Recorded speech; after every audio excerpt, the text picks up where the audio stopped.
huge thank you to the LEGO Brit who was able to provide the images used in this video. Make sure to check out that channel, get it to 2.5k.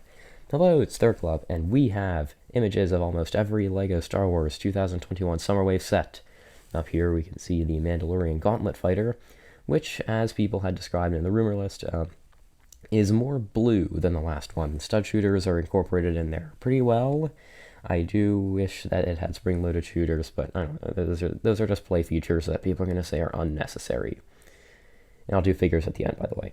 Okay, here we have Moff Gideon's light cruiser, which looks fantastic. I think that might be a carrying handle, I want to say, on that. Maybe, I can't really tell. There's some TIE fighters, we have the two large turrets, and you can kind of see the slave one in the bottom corner. I think that that's a pretty good set. It does look about as good, if not better, than some of the mock-ups we've already seen of it. Next, we have the Imperial Troop Transport, which looks great. It looks a lot better than I think some people were expecting.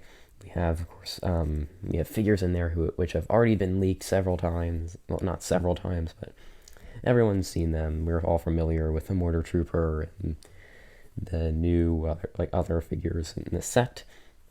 We've all been informed of it.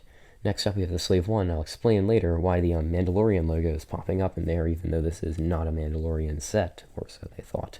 And this looks a lot like the Master Builder series Cloud City variation, just maybe slightly larger and in a more expensive, not more expensive, a less expensive set. It's an easy way to get a $50 Slave One for those who missed out on the Master Builder series Cloud City, or just couldn't get the one retired last year.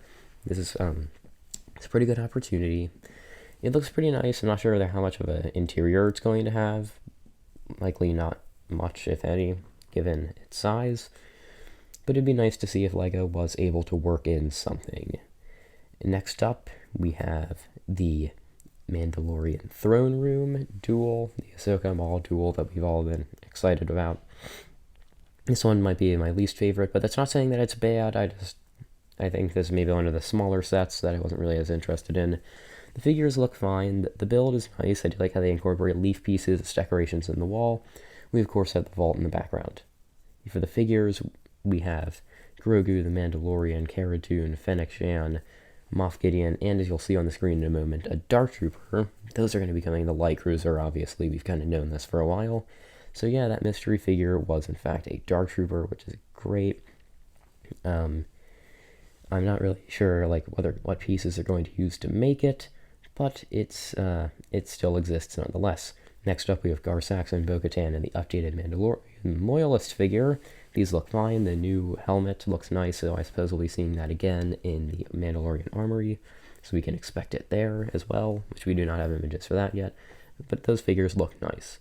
For Slave One, we have Boba Fett and the Mandalorian, which means that this is a Mandalorian-based Slave One, which means that Boba Fett will likely have the different green printing, and it's more based on the show, obviously.